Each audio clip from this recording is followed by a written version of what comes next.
So just moving on to the actual structure of the cockpit. This was all done using plywood, screwed together with just normal wooden beams. Plywood was just 12mm, nothing special, cut with a jigsaw, all measured out myself. Taking measurements from online mostly, but I did trim it down and change it along the way to meet my specific goals and space requirements. I probably should have taken a few more photos of the structure just to help you guys out, but essentially I did it in modular form. So I started with the middle and then added the two sides. The right hand side was then later removed to make my current state just a little bit smaller because I was struggling for space, and the amount of times I'll actually have someone else sat there, it's not really worth it for me.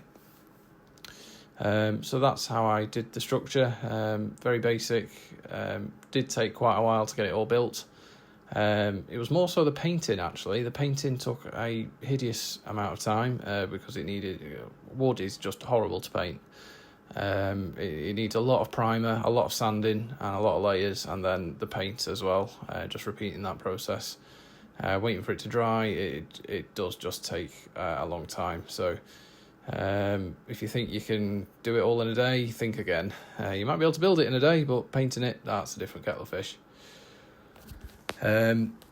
Top tip with the structure, put some drill holes into it. So as you can see in the middle there, where the eCam display would sit, behind that I've got two large circles drilled into the wood. I've done this onto the sides as well. These are perfect for passing cables through. Cable management and organisation in that department is absolutely key. I label everything up as well, and it just makes it a lot easier to fault find when things do go wrong, because trust me, things do go wrong and you need to change them, and it can take hours sometimes to just change one LED because of where it is, or you've been lazy and not labelled it properly. So yeah, just avoid them mistakes would be my recommendation. So here we have the side of the cockpit where the Sidestick is mounted. It's just my trusty Thrustmaster Sidestick, Airbus style. Made sense that I continued using this as I already owned the product from when I was flying doing a desktop setup. So it just made sense to continue using that. So yeah, that's that. Moving over, we've got a tiller, very good product. This was a custom built one from a chap I found on Etsy from Canada, and then shipped it over to the UK. Very pleased with it. It's just USB interface, so it's just one USB cable going out and into the computer. Works very well. As you can see, you can turn it and operates as it should. With the Airbus style handle. The chap that built mine does offer a range of different models. You can either have it so you mount it actually into a structure like I have, or you can have it so it sits on the top, so ideal for desktop users. And you can have it with either the Airbus or a Boeing style handle. Obviously I opted for the Airbus. Just a usual cup holder type thing, metal. Bought that off eBay. I think they're more designed for people converting vans into camper vans, but it does the job for me as well. So that was just a hole cut in the piece of plywood on the top there, and then that glued into it, and it holds a bottle or a flask quite well. Keeps it nice and stable.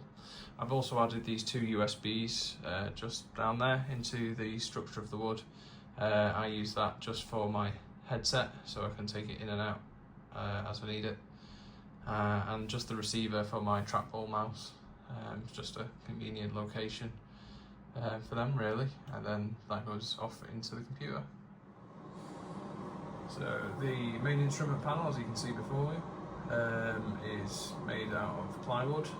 I got the measurements online, however I did adapt them to make my own to meet my own personal specification. As building a cockpit, you've really got to build it to your own spec if needs be. For me, space was limited and I didn't want it to intrude on the room too much. So I did change some of the dimensions of the cockpit.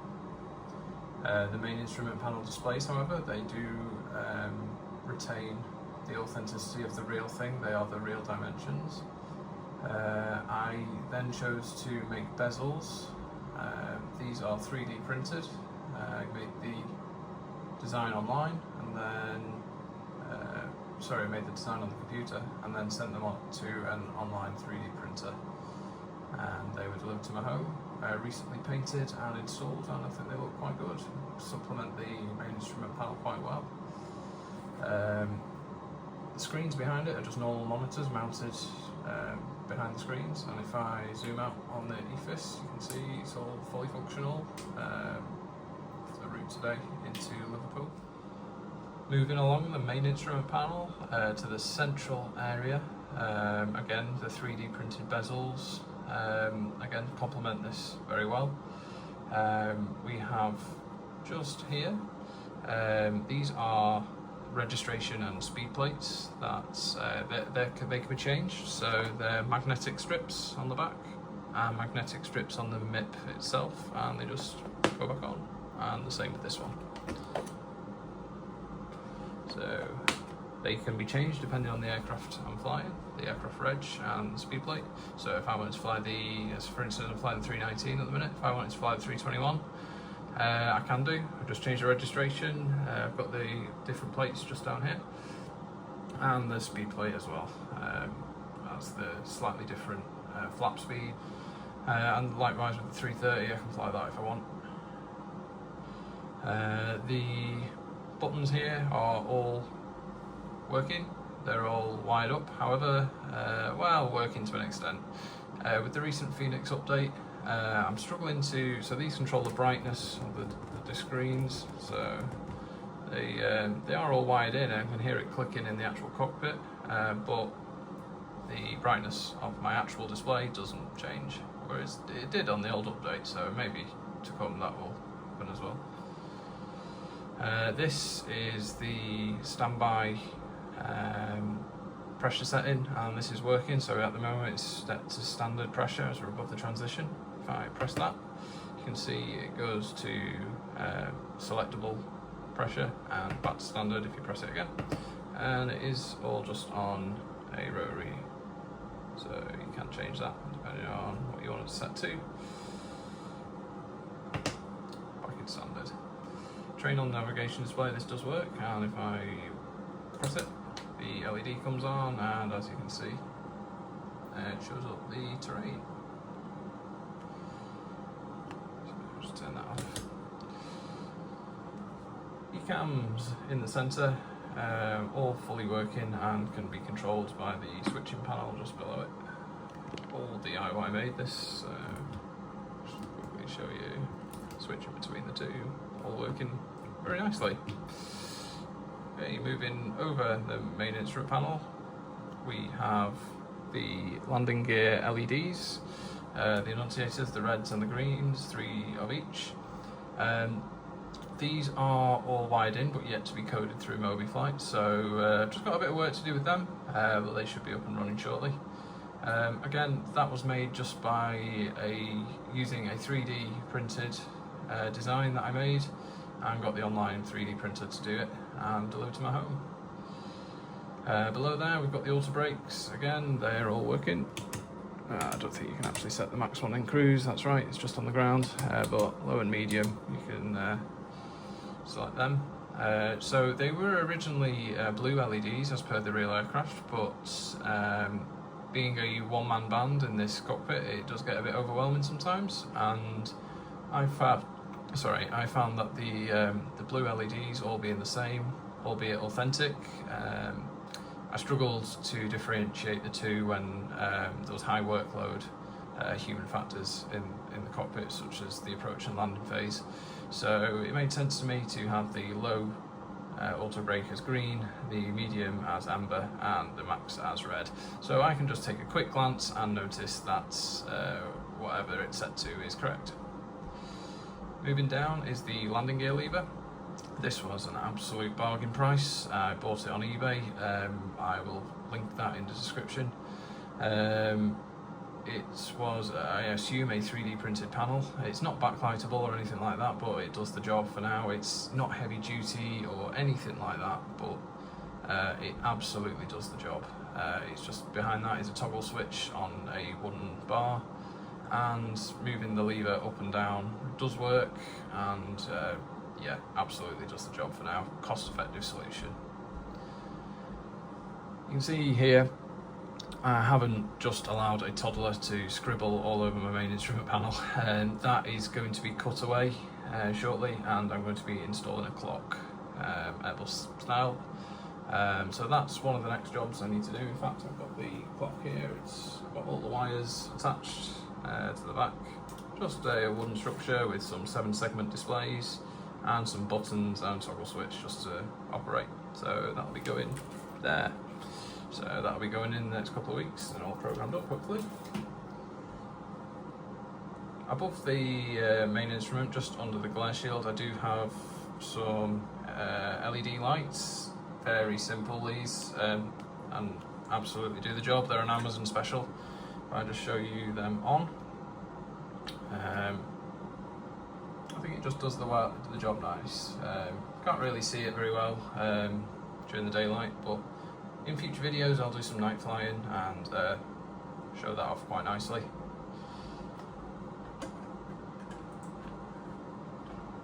Got to mention, just here on the side I've got the controls for the PFD and the navigation display.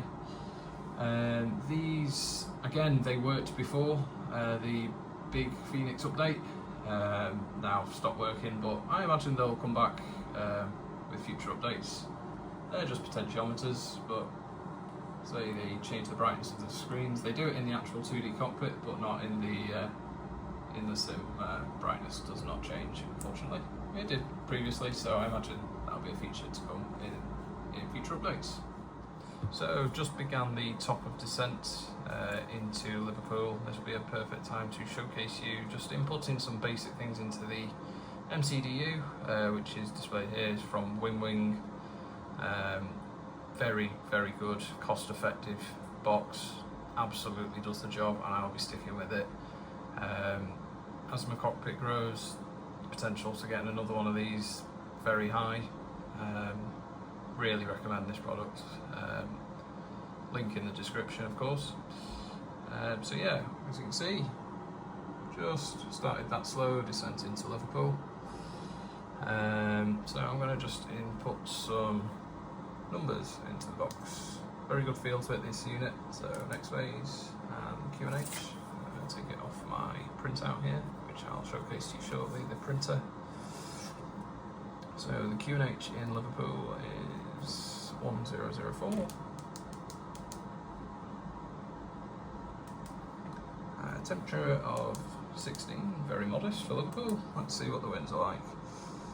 24018, now that is very normal for Liverpool. Very coastal airport, right on the River Mersey, so yeah, we do get the winds. And I'll just put the minimums in, get them off my EFB. Minimums today of 278 on the ILS. So that just quickly demonstrates the EFB that I have, the MCDU I have here in my setup. It works very well, and I have no plans on changing this one. So yeah, moving down the left-hand column of the pedestal, we have the comms panel, self-made. Does the job, functional. And that's all I'm aiming for at the moment. I wanted a flyable aircraft. It doesn't have to be overly aesthetic or realistic, it just needs to do the job for now. Got the active comm display here for COM 1 and the standby. Switching panel button, if I press that, see the frequencies do change, and I can change the frequencies here with this dual encoder. Very expensive, these encoders, so I've only got the one in my setup at the moment. They are from Leo Bodner, but they are very good, do the job, and it just means I don't have to have that second encoder, and it's a little bit more fitting to the real aircraft. Transponder panel, again 7-segment display, just a 4-digit one this time, and some buttons labelled up, so if I want to change the code I can go, we'll press clear and say I'm going to put in 1, 2, 3, 4, code changes to 1, 2, 3, 4, change it back to 2000. Ident button, that is all working. Do fly on VATSIM, so this does become quite useful. This is the TCAS panel, just 3 encoders here, but does the job, functional. If I wanted to swap between different modes, it does all work. Should be in below mode now because we're on our way down. And the weather radar panel, again, all fully functional. This is just a blank panel here at the back, just to fill the gap. However, I have now decided I need a few more buttons to interact with cabin crew and whatnot on the Phoenix. Very immersive. Recently sorted out some sound packs for Dakota Jet. So I want to take full advantage of that and add a few buttons and switches here so I can interact without going back into the cockpit, losing that immersion. So yeah, that's going to be coming there. Moving up, ECAM switching panel, showcase a little bit earlier in this video. Functional, does the job, all wired in, controlled via MobiFlight, as is everything in this setup. If I want to go through the different options, and it displays it on the lower ECAM there, it does it very well. Yeah, no complaints, all very good. Simple, but simple is best for these sort of setups, I find, especially if you're doing it all yourself and it's your first time. Again, previous updates, this is the ECAM brightness. It does work in the actual cockpit, in the actual on-screen cockpit, but as part of the setup and on my screens it doesn't change the brightness, but it did in the previous update, so maybe that'll come back. This is my favourite switch.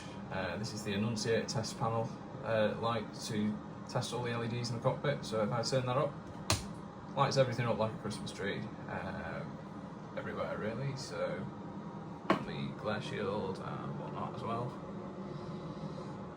So yeah, lights everything up very well. Turn that off. FCU lights, this is just the back panel light on the flight control unit. So a little bit, and you might not see it so well because of the brightness, but if I change that, oh, you can see it a little bit. You can see it there on the EFIS, the backlighting, just changing as I select it. That's on a potentiometer all through MobiFlight, and the same here when I use it for the display, though you see the LCD display there on the FCU and the EFIS up and down. So that all works, very happy with that. Moving back, we have one of the most important things in the cockpit, and for that reason I decided to not even attempt to make one. That is all self-purchased through a company in Italy called FlightSimPM. Andy, the owner, very knowledgeable, very experienced simmer, very knowledgeable with the cockpit build side of things. He's got a range of both Airbus, Boeing and generic sim hardware, throttles and panels. Very good product. Very nice guy as well. I had a problem actually with my throttle when it arrived. It had been damaged in shipping. This panel here was all smashed up. Andy was very good, offered to pay for the postage to return it and sort it all out and get it sent back to me. However, I was quite happy doing this myself, as I said, I'm pretty handy with DIY. I could see it was quite a simple fix. It wasn't, it was just aesthetics that was the problem. So he sent me out a replacement 3D panel, 3D printed panel for that, and I just slotted it back on, and I've had no problem since. The throttle, I must say, very good, very impressed with it. Yeah, all working. Got the trim wheel, all working. Separate engine controls for engine 1 and 2, auto throttle buttons, they're all working. Reverse thrust, all working. Guarded toggle switches, so you can't accidentally bring them back. All backlightable, so very good unit. Working switches. The annunciators for the fire test, these are just dummies. However, quite a simple thing. I'm going to take this panel out at some point. Just pop some red LEDs behind there and a amber one for the fault, and that should make it a lot more authentic and a lot more user friendly for doing fire tests and actual sim rigs and what thing. And doing failures, so that'll be good. The detents in the throttle are excellent. It's a real robust feeling. You've got to really push to make the throttle move. So yeah, very impressed with that. Quite cost effective too, if you ask me. It's absolutely worth the cost.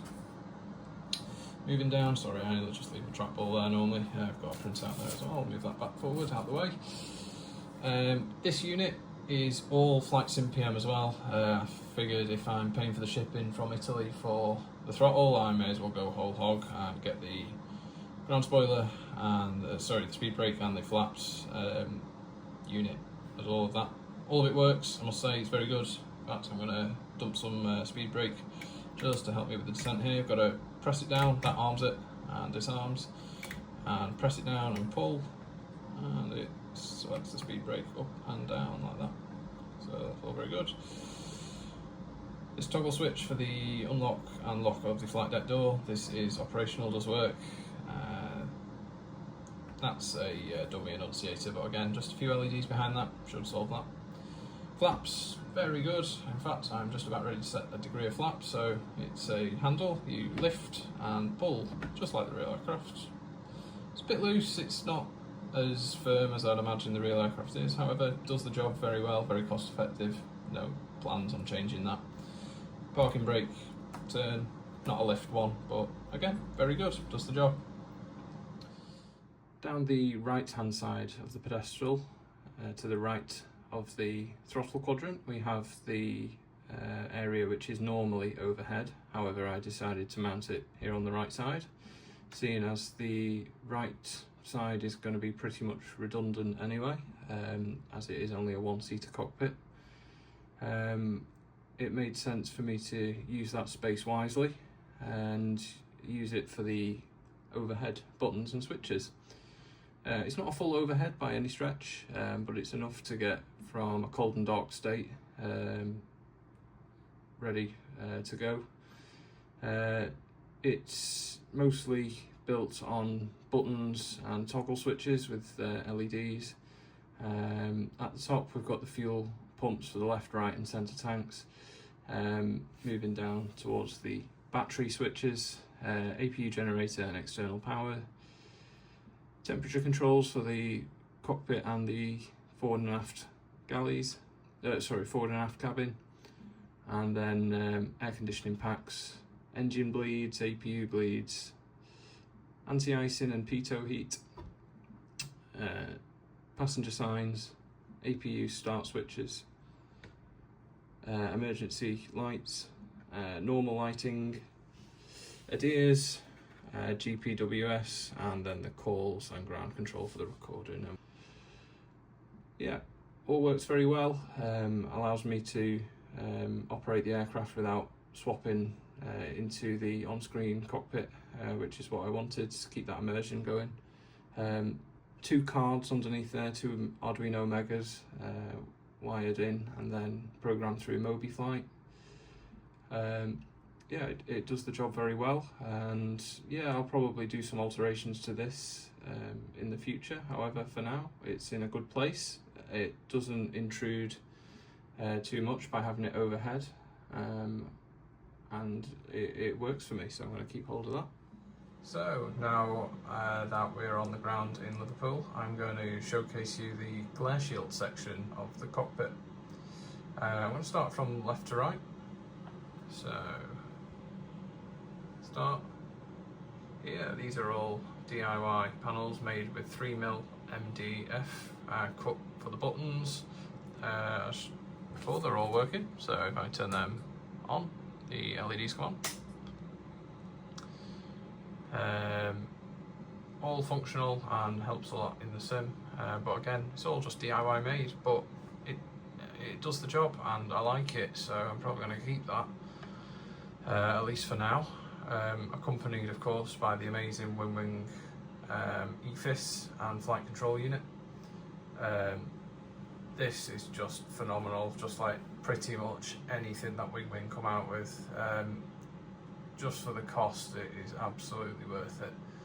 I haven't bothered implementing the right EFIS for the plain and simple fact as my first officer is currently a radiator.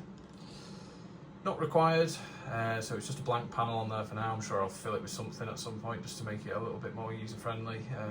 Maybe a switching, or maybe even just something as sim volumes or something like that. But for now it's just a blank panel, painted just from an off-cut of wood and drilled down.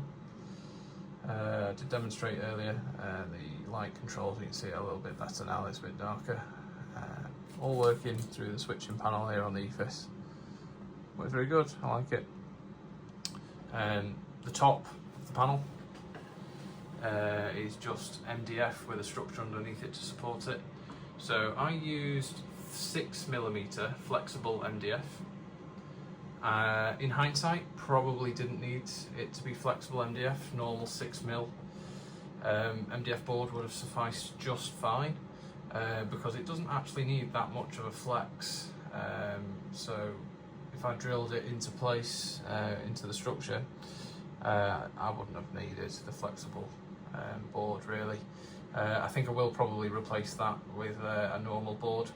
That is just lined with a false leather wrap, just staple gunned and glued over the top. That is very good. Just a cheap £10 purchase off Amazon for that wrap. So when I redo it, I will be using the same wrap because it is very good. Yeah, it just has a good feel to it. I'll probably redo the side stick panel with that wrap as well, because it is very good. I do like that. Well, that's all for this video. I really hope you found it useful. Please feel free to contact me or comment below if you have any questions, feedback or requests for future content. Like I've mentioned, this channel really is all about you guys. So if you do want any content creating or on a certain topic, then please don't hesitate to get in touch. If you like this video, please don't forget to like and subscribe to the channel. And until next time, thanks for watching and goodbye.